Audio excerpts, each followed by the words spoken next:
Our next speaker is Kathy Lewis. The title of her presentation is Blocks in Bloom, Engaging Rochester, New York Residents in Gardening. Kathy became a master gardener in Monroe County after retiring from a career with job titles ranging from school bus driver to director of the office of the Engine and several others. After retiring, she sought to combine her experience working with community groups with her passion for gardening. She developed Blocks in Bloom as a way to help connect cooperative extensions with residents of rural resource neighborhoods, using gardening as a tool to strengthen a community. Please join me in welcoming Kathy. Thank you.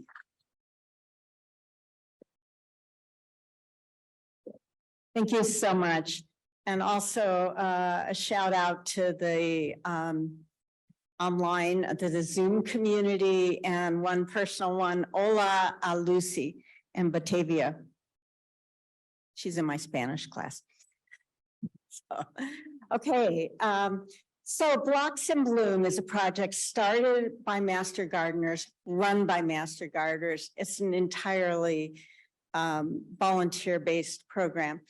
And what we are doing is we are growing community one block at a time, and now one city at a time, because we have made, after 10 years or so, we've made Blocks in Bloom available to other communities. It's a replicable program, and shout out to Syracuse who replicated it, and Tompkins County. Is anybody here from Tompkins County?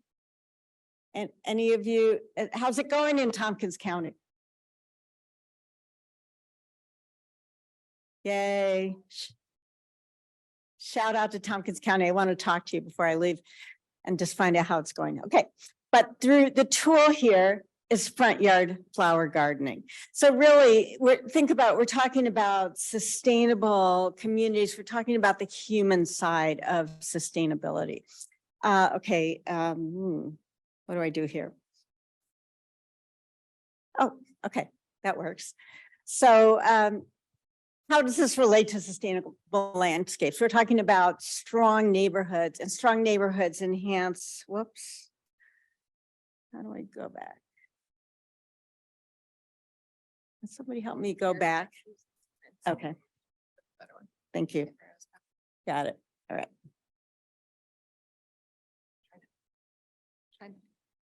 Okay, the tech problems here. All right.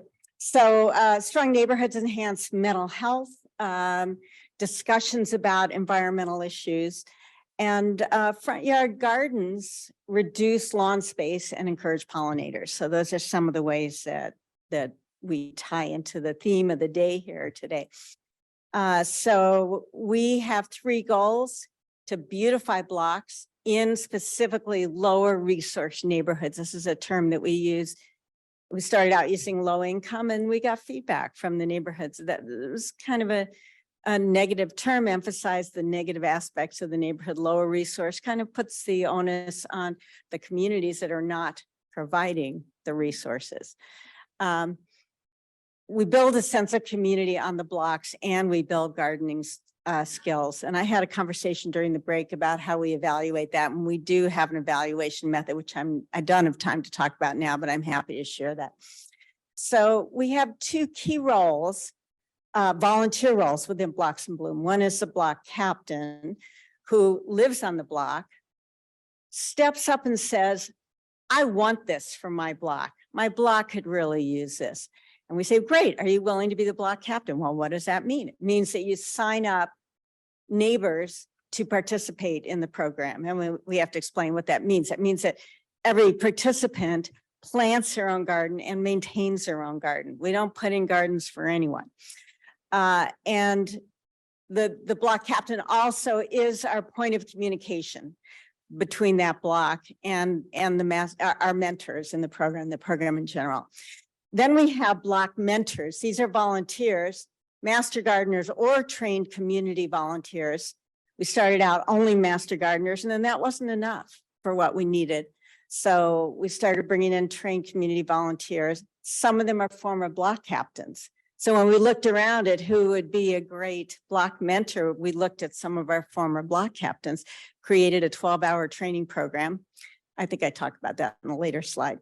So 2 mentors are assigned to work with each block throughout the season. So again, I think I talked about that already. It's kind of a duplicate slide. I need to eliminate that. How many blocks? Well, we started in 2014 with a pilot program with 2 blocks. In the next few years, we serve between 8 and 17 blocks a year. So we're averaging about 11 to 12 blocks per year. It goes up and down, kind of somewhat unpredictably. But we've served over 96 blocks to date, and there are anywhere from 6 to 31 households on a block. 6 is the minimum. We consider that to be kind of critical mass for having a community on a block, a group of people to work with, but there's no maximum. So we say you could sign up every single person on the street. And a couple of blocks have come close to that. Over 900 households to date that we've worked with. So what do? How do we find the blocks that we work with? Initially, we went largely through neighborhood associations that work in areas that were kind of within our target area.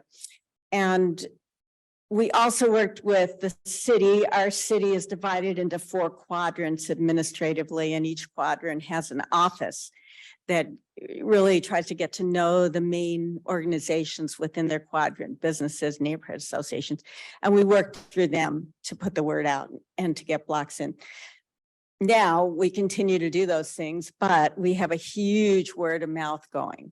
So people call us and say, my sister did this last year on her block. Or, I mean, we ask every block that we work with, who do you know on another block that would really like to do this? So we start recruiting for the next year, really, while we're engaged in this year. And then web page. So we have a web page and we have interest forms on our web page. You can sign up. I'm interested in this. And then we call you and talk to you, have a conversation with you. So again, each block gets 2 mentors.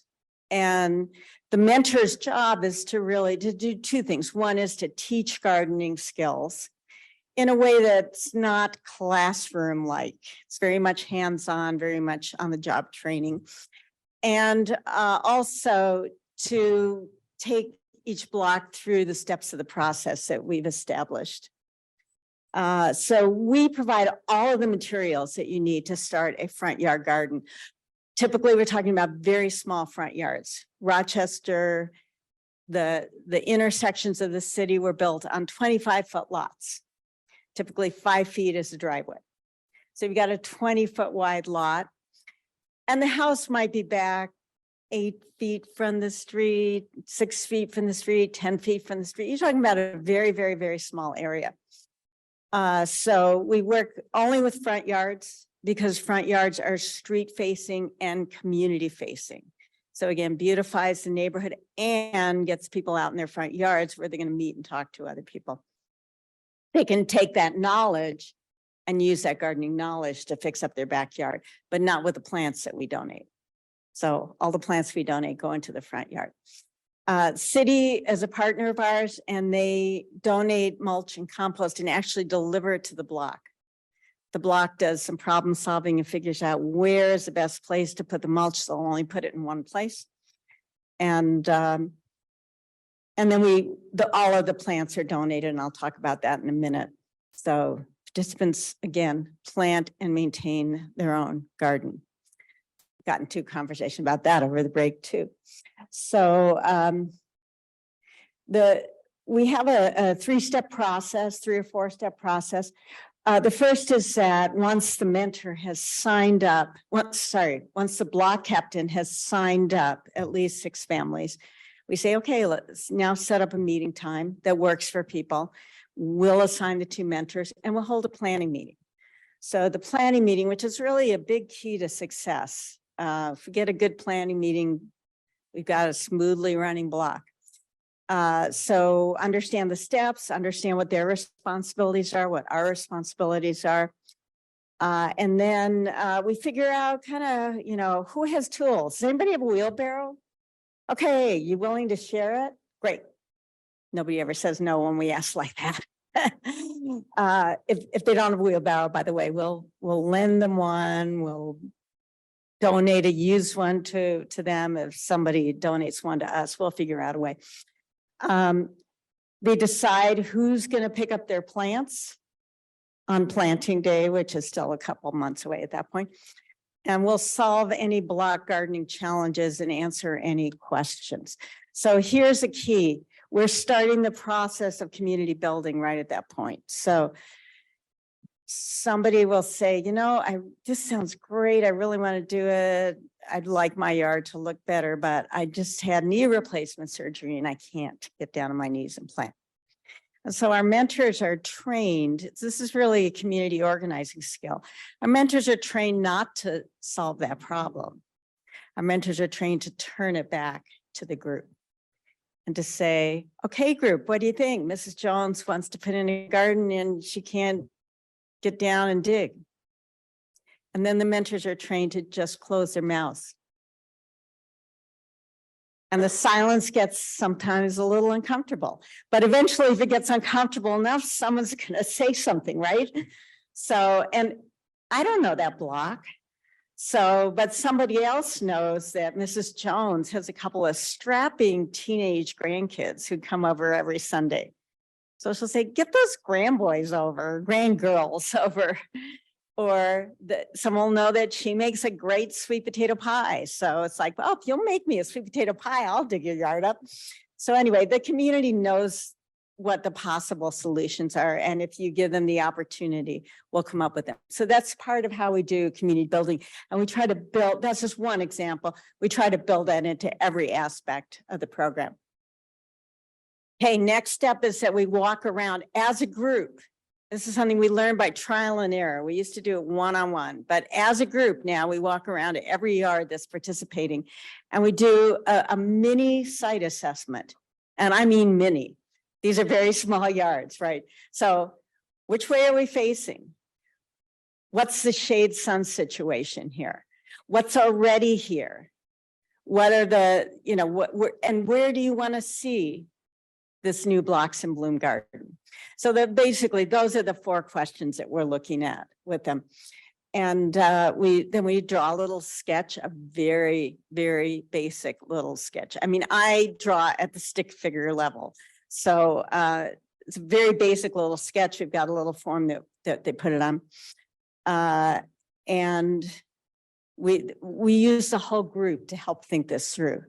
So where do you want your garden? I don't know. What do you think? That's the most common answer. Turn to the group. Group, what do you think?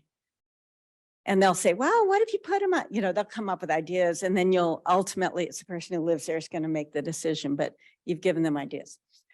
Okay, then garden preparation day. This is a group activity again to build the group. And the city has dropped off the compost and mulch. We have instructed everybody in what needs to be done for their garden. And then the next step is planting. So they pick up the plants, the mentors go to the block and sort them by house based on the assessment of what that house needs. And then everybody plants and waters and the mentors go around and, help space the plants, tall plants in back, short plants in front. That's a planting day picture. And then the summer, the mentors follow up, maybe every 3 or 4 weeks and go out, walk around the block captain, talk to people, check on how it's doing, coach on weeding, answer questions. Why is this plant dying?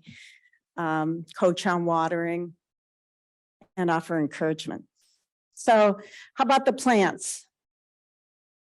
So we collect a lot of perennials. And our emphasis is on perennials, obviously, because then people don't have to spend money every year. So we get them from all kinds of places, garden clubs, especially after their plant sales, they'll give the leftovers. Individual gardeners, we have a number of individual gardeners who give us quite a few plants every year.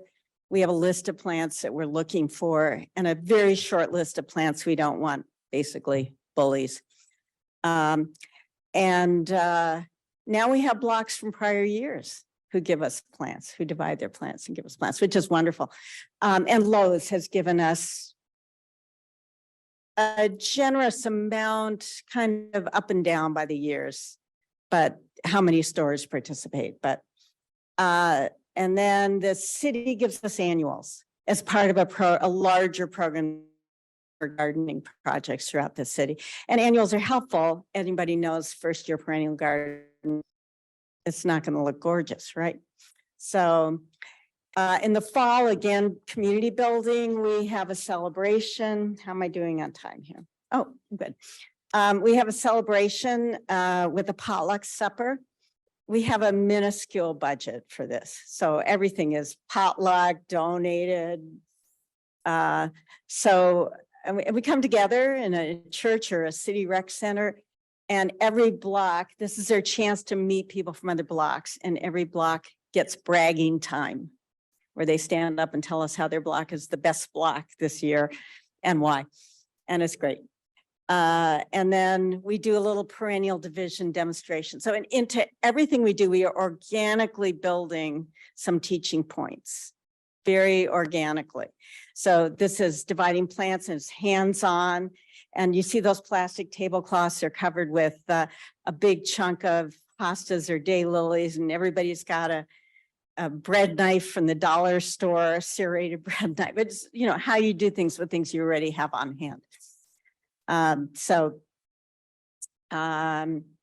We created a leadership ladder when we started needing more mentors, starting in 2018. So 4 or 5 years into our process, we graduated our first class of former block captains to be mentors for other blocks. We put together a 12-hour training program.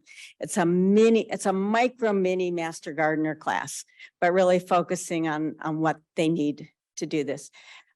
Second class, third class, now we've done our third class. And now some of these folks have gone on to become master gardeners. So we call this our leadership ladder. And it is hugely diversified, both the mentors that work with our blocks, and it's beginning to significantly diversify the master gardeners. So it's an all volunteer effort, shoestring budget. Our biggest costs are yard signs for each yard and potting mix. And then the planning team, or the kind of the governance body that makes the decisions, all of the mentors are a part of that team. They can choose to come to meetings or not come to meetings. At this point, we've got 30 of them. To be perfectly honest, I don't really want to run a meeting with 30 people. So about half of them come, which is just a nice size. Just works out that way. So why did we design this model? Well, most people like to garden, even though many people think that they can't. So people tell us that they have a black thumb, they'll kill everything that we put down. And people take pride in their homes. And this is whether they are renters or homeowners. And we serve both renters and homeowners. Front yard gardening leads to interaction with the neighbors, leads to eyes on the street. It leads to community bonding, which is one of our goals. And you have a high ownership level of your garden that you see daily, that you walk past at least twice a day, if not many more times, as you go in and out of your house. So one of the things I've observed anyway with community gardens is they're down the block, it's hot, it needs weeding. Nobody's showing up to weed it. Everybody showed up in the spring, right, to get it going and get it planted, weather's lovely. And then nobody showed, well, your front yard garden, there's no question that that is your responsibility. So if you neglect it, people might mention something, but nobody's going to get pissed off at you, right? Like they might in a community garden. Perennials, of course, because they return every year. And then our biggest hope is that once neighbors succeed in this effort, they go on to tackle other challenges. And some of our blocks have done that. Not all blocks, but some of them have. Oops. Okay, so I think I mentioned most of these. So to Cooperative Extension, there are many advantages. We're growing diversity, equity, and inclusion, increasing services to lower income households. Participants feed into our other programs as well. Like we have a Seed to Supper program and people go back and forth. Next, they want to do some vegetables, or next they want to do a Blocks and Bloom. And we have built a lot of partnerships with neighborhood associations and with government, especially city government, through this. We've been winning awards lately, which we're like immensely humbled by and proud of. But these are the awards we've won. And this one is just coming up, the last one, the Search for Excellence Innovative Project Award from the International Master Gardener Conference. And I'm going next week to Kansas City to their conference to get this award. But we got a local one this year as well from the Zoo Society. So it's just very heartening to get that recognition from others. Again, that's our slide. And we are fully replicable. So I have another presentation on how to start a Blocks and Bloom in your community, which if you're interested, just contact me. We'll be happy to do it. Zoom makes this very easy. And we're happy to share it with others. So, questions? This is from one of our potlucks. Yes.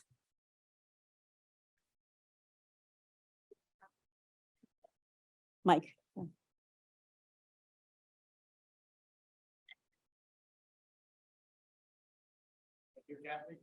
Okay. Mhm.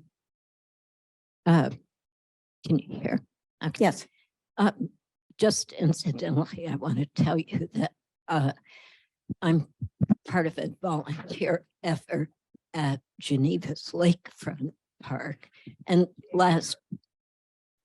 I didn't hear you part of the what effort? yeah.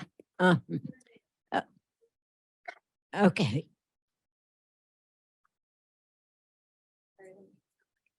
Yeah.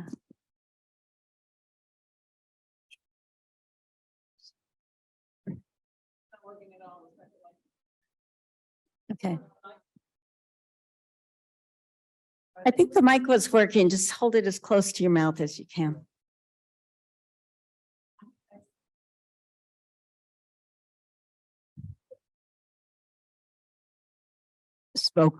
Dysphonia.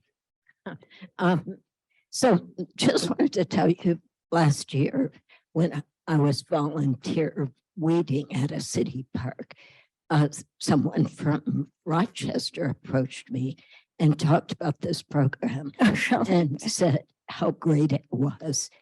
And he had just moved to Geneva and wants to start it. And I've got his contact info. So Fantastic. We'd love to be in touch with him. Thank you. Yeah. But my question is, where do you get your training materials, or how did you develop them? We just developed them as we went. You know, I have a background in running programs in nonprofit organizations. So we started with 2 blocks and we had no materials. And the second year we went from 2 blocks to, I don't know, like 14 or 50. It was a crazy thing. And so all of a sudden we needed sign-up sheets. We needed everything. But by now we have a manual. It's called a mentor manual. And it's a little bit locally based. It would have to be tweaked for another community, but it's got all the forms that are really usable by anyone. So we really want to share this model. But we do every year, we do continuous improvement. So we just did it this year. So for all of our mentors, after planting day, which is the first Saturday in June, within a week of that, we hold an ice cream social for the mentors. And we just put big newsprints up on the wall and we have one question on each. What worked really well this year? What do we need to improve next year? What, you know, we had a new system where we've now purchased 2 rototillers. I know rototilling is like an evil thing now, right? But if you see some of these yards, which have nothing growing in them, are totally compacted. We only use it once.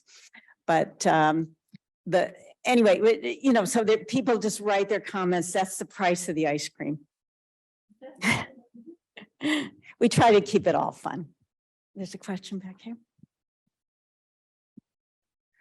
I'm just curious, when you're planning the gardens, do you already have the commitment of the plants, or do you wait to see what plants you need and then you ask for the donations? No, Seems difficult. we kind of know. So we use the term, we stole it from somebody, I'm sure, called toughest nails perennials. So we want the kinds of plants that every gardener has available to give because they don't die and they spread. Now, we don't want bullies, but things like daisies, coneflowers, hostas. We need them for both shade and sun conditions. So we just have a list, we put it out. And then when we do that little garden sketch, we don't say, we're going to put a daisy here and a hosta there. We just X the number, and these are the number of sun lovers we need. These are the number of shade lovers we need. And then there's a wish list. So somebody says, you know, I'd love a rose bush. Well, sometimes we get rose bushes. So if we have a rose bush and they want a rose bush, we'll give them a rose bush. Otherwise, we just fill it off of sun, shade. Sometimes it'll say no hostas because their wish list, because they already have hostas. So it's, you know, we tell people, we can't tell you specifically what plants we're going to get. And most of the people we work with don't know the names of plants. So people don't really ask too specifically. Thank you. We got time for one more question.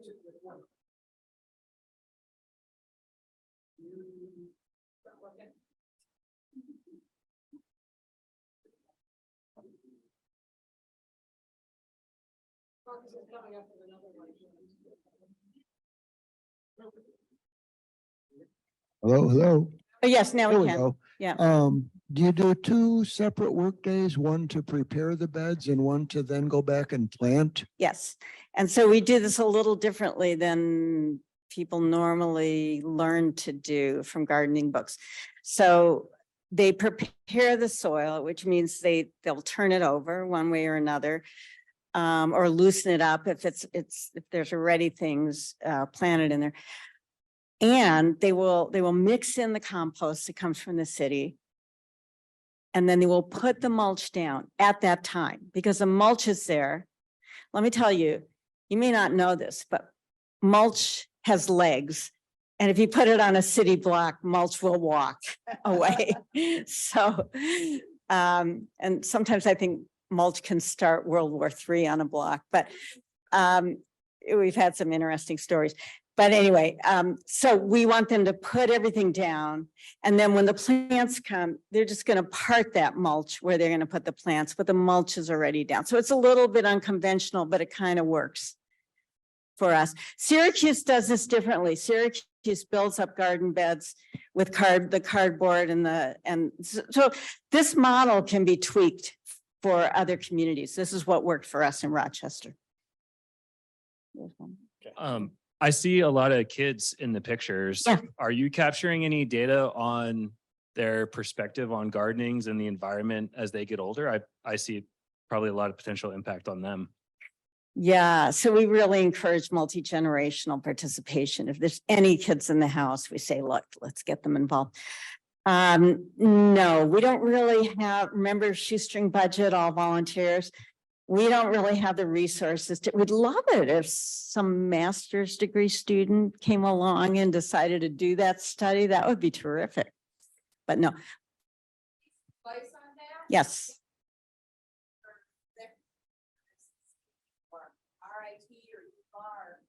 And let them know that you would like to collect this data. Good idea. Yeah, very good idea. Thank you. Well, Okay, I'll be here for the rest of the day, so. Thank you, Thank you, Kathy. Thanks for sharing.